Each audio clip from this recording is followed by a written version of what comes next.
খানিকক্ষণ আগেই এই যন্ত্রটা ডেলিভারি দিয়ে গেল, সেই সঙ্গে চারিদিকটা যেন অগোছালো হয়ে রয়েছে গো। বড় বড় বাক্স প্যাট্রাগুলোকে সরিয়ে জায়গায় রাখবো, তবে তার আগে এই ছোটোখাটো যন্ত্রপাতিগুলোকে যত্ন করে গুছিয়ে রাখি। কখন আবার কোনটা দরকার পড়ে যায়। সব তো জিনিসটা দিয়ে গেল, তবে খুব একটা অসুবিধা কিছু হয়নি। সবই অ্যাসেম্বলড করা ছিল, আর যেটুকু যা বাকি ছিল নিজেরাই ম্যানুয়াল দেখে দেখে জিনিসগুলোকে সেট করে নিয়েছি। ট্রেডমিলটা কী করে অপারেট করতে হয় সেটা অবশ্য এখনও হাতে কলমে শিখে উঠতে পারিনি গো, তবে ইনস্ট্রাকশনসগুলো পড়লাম, বেশ সহজ সরল। এই সুইচ বোর্ডটার জন্যেই কিন্তু ট্রেডমিলটাকে লিভিং রুমে সেট করতে হয়েছে। অ্যাক্সেস পয়েন্টটা কাছাকাছি, এই গ্রিন কালারের বাটনটাই স্টার্ট বাটন। ও বাবা, এ চালু হচ্ছে না যে!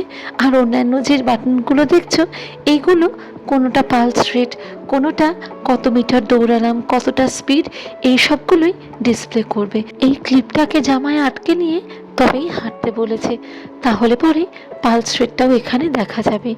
যাকে দেখি ওই দিকটায় চলো, যদি বাক্সটাকে অন্তত খানিকটা সরিয়ে রাখতে পারি।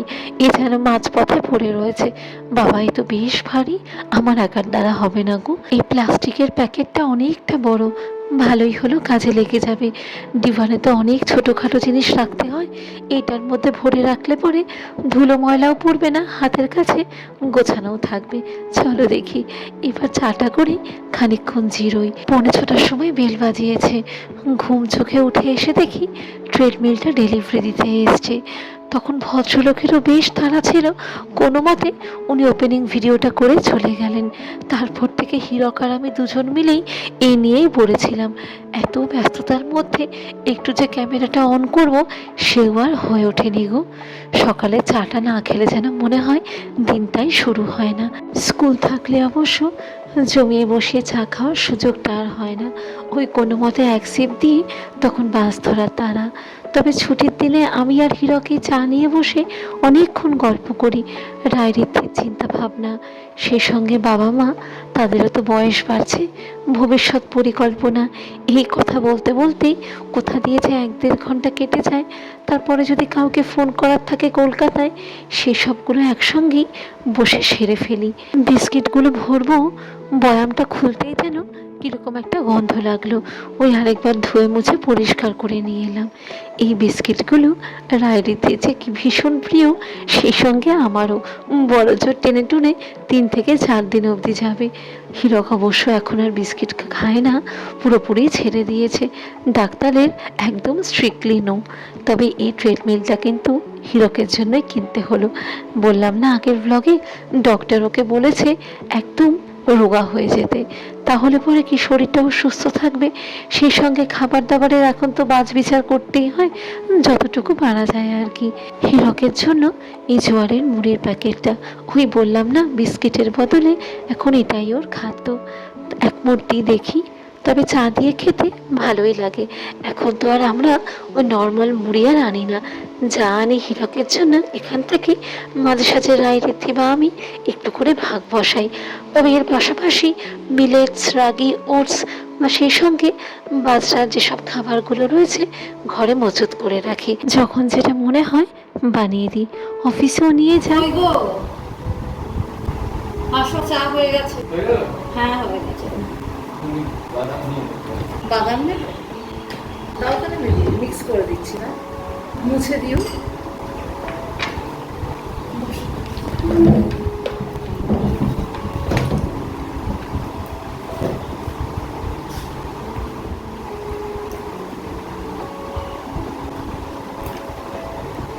কালকে বলছিলে যে সেটা ঠিক করতে এখানে ঘরে সরাতে কোনটা সরাতে হবে বলো। হ্যাঁ, ওই ট্রেডমিলটা তো ওখানে রাখা ছাড়া তো আর কোনো উপায় নেই। আমার খুব একটা পছন্দ না ওখানে রাখা, করবো যাইবে ওখানে না রাখলে বারবার এদিক ওদিক সরাবে না। না, সে তো ঠিক কথা। একটা সেট আপ করে রাখলে কি সেটা তোমার ইউজ করতেও সুবিধা হয়। বারে বারে কে টেনে টেনে এদিক ওদিক নিয়ে যাবে। হাত টাতগুলো ওই যে ওই দিকটায় সরিয়ে দেবে। নিম্বু উঠেছে, মানে নিম্বুকে রেখে দেবে। আজকে মাছের মাথা দিয়ে মুগ ডাল করতে হবে না, উড়ে যাচ্ছে হাওয়ায় উড়ে যাচ্ছে, এত লাইট। ও বেশ টেস্টি কিন্তু মুড়িটা। এটা শেষ হলে রাগিরটা খুব। চলো এখানে আসো, যদি সেদিনটা করে নিই। এখনই করবে? হ্যাঁ হ্যাঁ করিনি, সকাল সকাল আমাকে বাজারে যেতে হবে। যাও যাও তুমি, আমি যাচ্ছি।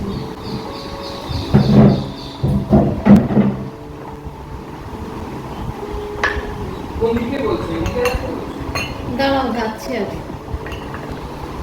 এগুলো সরিয়ে দাও তাহলে। দাঁড়াও দাঁড়াও, ওই দিকের ফ্যানটাও চালিয়ে দাও। এই নাও, এই প্যাকেটটা আগে সরিয়ে রাখো, জানো এটাকে ভাঁজ করে আমাকে দাও, তুমি আগে তুলে রাখি জায়গায়। রায়বুড়ি আবার কি বলেছে, এই যে এই কার্ডবোর্ডগুলো ওর জন্য রেখে, ওর সব হিস্ট্রি প্রজেক্টে লাগবে, বুঝেছো? হ্যাঁ তুমি মডেল ফডেল বানাতে হবে। আরে একটা কার্ডবোর্ড তো রাখা আছে আগের। লাগবে মনে হয় আরো বেশি। দাও ওই প্যাকেটটাকে দাও, আমি রেখে আসি। এই থার্মোকলগুলো রেখে দেবো? লাগবে না? হ্যাঁ ওই মডেলে লাগবে বলছিল, এর মধ্যেই রাখা থাক তাহলে অসুবিধা নেই। বাবা থার্মোকলে আজ আমার গা শিরশির করে গো। এত বড় বাক্স কোথায় রাখবে গো? খাটের নিচে রেখে দেবো। এই খাটটাকে কি বলছো? ওইদিকে বিমানটা ওইদিকে সরিয়ে দাও। হ্যাঁ হ্যাঁ হ্যাঁ, আচ্ছা আগে ওই জিনিসগুলো দেখো তো কি আমি তুলে রাখলাম। হ্যাঁ এগুলো তো এগুলো লাগানো। দাও তাহলে এগুলো ড্রয়ারে তুলে রাখি। আর এখন লাগবে, ওটা তো সেট করা হয়নি, এখন বাকি আছে। ও এখনো সেট করা হয়নি?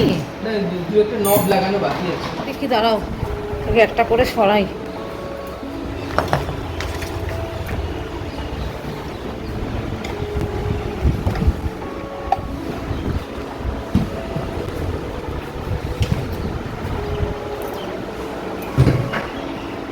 দেওয়ালের সঙ্গে লাগিও না, হ্যাঁ? আর একটু এদিকে নিয়ে আসো। দাঁড়াও। দেখি শোন, ওইটাকে জায়গায় দাও পাশে।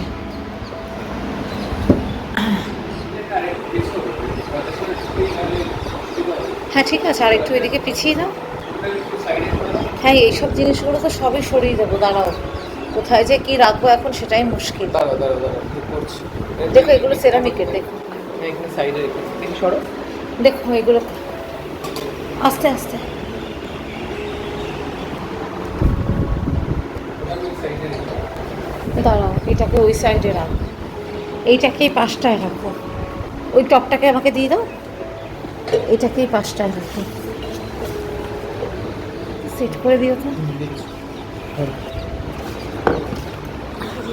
এই বড়টাকে এখানে রাখার জায়গা হবে? বলছে বুক শেলফে রেখে এই পিছনে রেখে। আচ্ছা বুক শেলফটাকে ওখানে রাখবো, হ্যাঁ। ঠিক আছে তাহলে রাখো। দেখো দেখো এটাকে একটু অন্য কোথাও সেট কর। বাবা এটা ধরার আগেই পড়ে যাচ্ছে গো। দাঁড়ান, এখানে বললাম না সেট করা হয়নি, বাকি আছে। দাঁড়াও দাঁড়াও দাঁড়াও, এটাকে একটু যদি পিছিয়ে রাখো না, তাহলে আমার এখানে একটু বুক শেলফটা আমি ঢুকিয়ে দিতে পারি। যাবে কি পেছনো? ওই প্লাগ থেকে হবে তো? হবে।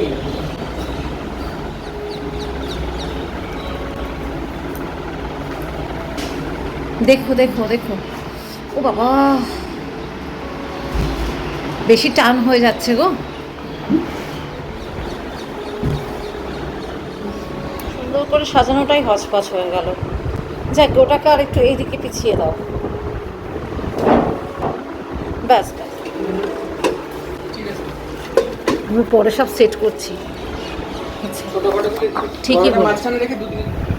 ঠিকই বলেছে। হ্যাঁ নিচের ওই দুটো একটু তুলে নাও।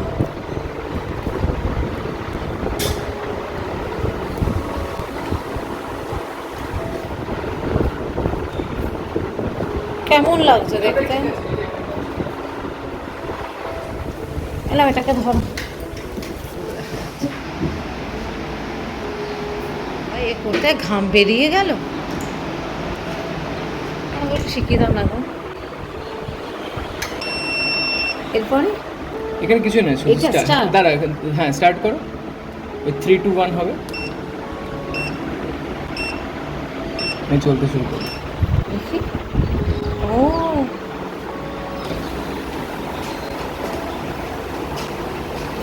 যেমন বাড়াবে, রাস্তা যদি স্পিড বাড়ে। বেশি স্পিড বাড়িও না গো।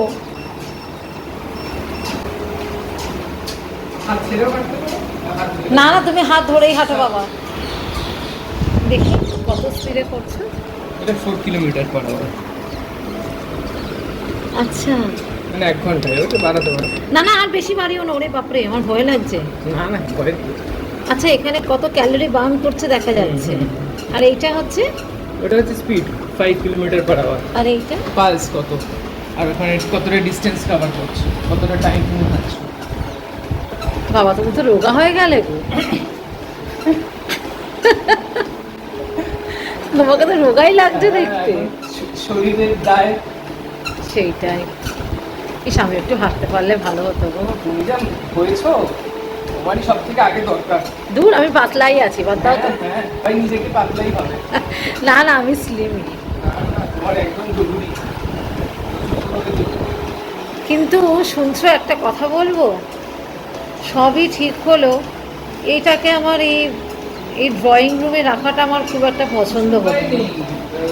এটা সেট আপ করে না রাখলে ভিতরে কোথাও ঢুকে থাকলে করা হবে না। না না, সে তো ঠিক সামনে কথা। লাগানো থাকলে তো হবে না। সেই দৌড়াচ্ছি না, আমরা হাঁটা। আরে দাঁড়াও, জামাটার মধ্যে লাগাও।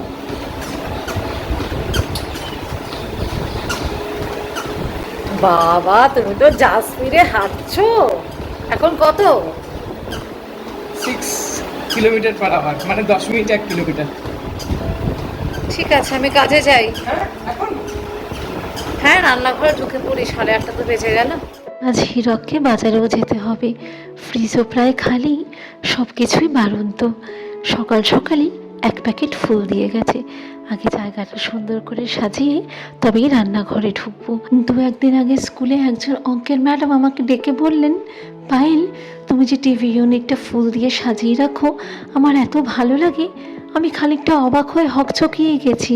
পরে উনি বুঝিয়ে বললেন, আমার ভিডিওতে অটো ট্রান্সলেট অন করা থাকার ফলে উনি মাঝে সাঝে আমার ভিডিওটা ওনার ভাষাতেই দেখতে পারেন। ধূপটা জ্বালাতে ঘরের পরিবেশটাই যেন বদলে গেল। হীরক খানিকটা চা খায়নি, রেখে দিই, সেরকম হলে আমি পরে গরম করে খেয়ে নেব। আর এই ছুটির দিনে কাজের ফাঁকে ফাঁকে একটু চা না খেলে যেন এনার্জিটাও ঠিকঠাক পাই না, জানো তো। আর প্রচুর কাজ আজকে, সেই সঙ্গে সঙ্গে দুধ চা খাওয়া তো ছেড়েই দিয়েছি, তবে মাঝে সাঝে রচাটা খাই। যাকে চলো, আগে ফ্রিজ থেকে জিনিসপত্রগুলো বার করে নিই। 2টো মাছের মাথা পড়ে রয়েছে, এই দিয়েই আজ মুগ ডালটা করব। সে সঙ্গে খুব সামান্য মাত্র চিকেন, আর তার সঙ্গে দেখি যদি ভাজাভুজি কিছু করতে পারি। এছাড়া সেরকম করে আর এই মুহূর্তে বাড়িতে কিছুই নেই। যদি হীরক পারে খানিকটা সবজি বাজার নিয়ে আসবে, না হলে পরে অনলাইনেই লিখে দেবো। আর এখন তো এখানে মোটামুটি যত অনলাইন প্ল্যাটফর্ম রয়েছে সবই রেডিলি অ্যাভেলেবেল, সেই মতো বেশ সুবিধা হয়েছে। সেদিন তো রাত্রিবেলায় রায়রিথি স্কুলের একটা জেরক্সের কথা মনে পড়েছে, ওই ব্লিঙ্কিটে লিখে দিল, 10 মিনিটের মধ্যেই দিয়ে চলে গেছে। হাতে হাতে খানিকটা কাজও গুছিয়ে নিয়েছি। মাছের মাথাগুলো প্রায় ভাজা হয়ে গেছে, সেই সঙ্গে সঙ্গে পেঁয়াজ টমেটো কেটে গুছিয়ে রেখেছি। হতে যে খুব একটা বেশিক্ষণ সময় লাগবে তা না, তবে একটা কথা কিন্তু অবশ্যই খেয়াল করো, মুগ ডালটাকে কিন্তু আগে কড়াইতে সামান্য ভেজে সেদ্ধ করে নিও। রান্নাটা কিন্তু পুরোটাই সর্ষের তেলে হবে। সেই মতো শুকনো লঙ্কা, সাদা জিরে আর একটা তেজপাতা ফোড়ন দিয়েছি। এর মধ্যে পেঁয়াজ আর সেই সঙ্গে টমেটোটা দিয়ে দিলাম। আদা আর রসুনের পেস্ট বাড়িতেই রাখা রয়েছে, ওইটা কষানোর সময় দিয়ে দেবো। একটু নুন দিয়ে সাঁতলালে পরে কি বেশ তাড়াতাড়ি হয়ে যায়। আর এর মধ্যে আমাদের যে রোজকার মশলা, গোটা গরম মশলা ক্রাশ করে ফোড়নও দেওয়া যায়। তবে আমার মাকে বরাবরই দেখে আসছি এই রকম মশলা কষানোর সময় 2টো এলাচ দিয়ে দিতে, এত সুন্দর একটা গন্ধ ওঠে। সেই সঙ্গে আন্দাজ মতো হলুদ গুঁড়ো, একটু বেশি পরিমাণে লঙ্কার গুঁড়ো, বুঝে শুনে ধনে জিরে গুঁড়োটা দিও, আর সেই সঙ্গে খানিকটা আদা রসুনের পেস্ট দিয়ে ভালো করে কষিয়ে নেব। মোটামুটি হয়ে গেলে পরে ডালটা দিয়ে দেব। তবে ওই যে খেয়াল করো, ডালটা কিন্তু আধ সিদ্ধ করে নিয়ে তবেই দিও। এই মশলা কষাতে কষাতেই ডালটা ফুটে সেদ্ধ হয়ে যাবে। বেশি সেদ্ধ হয়ে গেলে পরে তখন আবার গলে যাওয়ার ভয় থাকে, রান্নাটা দেখতেও খারাপ হয়ে যাবে, সেই সঙ্গে টেস্টটাও যেন অন্যরকম হয়ে যায়। জলটা ভালো করে ফুটে উঠলে পরেই মাছের মাথাগুলো দিয়ে দেব। খানিকটা আধ টুকরো করে রেখেছি, এইগুলো দিয়ে ফুটুক। হীরকের জন্য অবশ্য খানিকটা ডাল সেদ্ধ করে তুলে রেখেছি। মাছের মাথার একটা অংশ রেখে দিলাম, তেল মশলা ছাড়া ওটা বানিয়ে দেব। আন্দাজ মতো নুন আর চিনি দিয়ে একটু ভালো করে ফুটে উঠে ঘন হয়ে গেলে পরেই নামিয়ে নেব। মোটামুটি হয়ে গেছে, একটু চেখে দেখলাম ঠিকই আছে। ওপর থেকে গোটা গরম মশলা ক্রাশ করে ছড়িয়ে দিয়েছি। কাঁচা লঙ্কা থাকলে পরে দিয়ে দিতাম, দেখতেও ভালো লাগতো, রান্নাটা খেতেও টেস্টি হতো। যাকে যেটুকু যা হয়েছে মোটামুটি ঠিকঠাকই আছে। খানিকটা ঘি দিয়ে দেব। আর আজকের এই ভ্লগ ভিডিওটা এই অবধিই রাখলাম। একটা কমেন্ট করে জানিও আজকের এই ভ্লগ ভিডিওটা বা এই রেসিপিটা তোমাদের কেমন লাগলো। যারা ফেসবুকে দেখো একটা লাইক করে যেও, আর ইউটিউবে দেখলে পরে সাবস্ক্রাইব করে নিও। টাটা।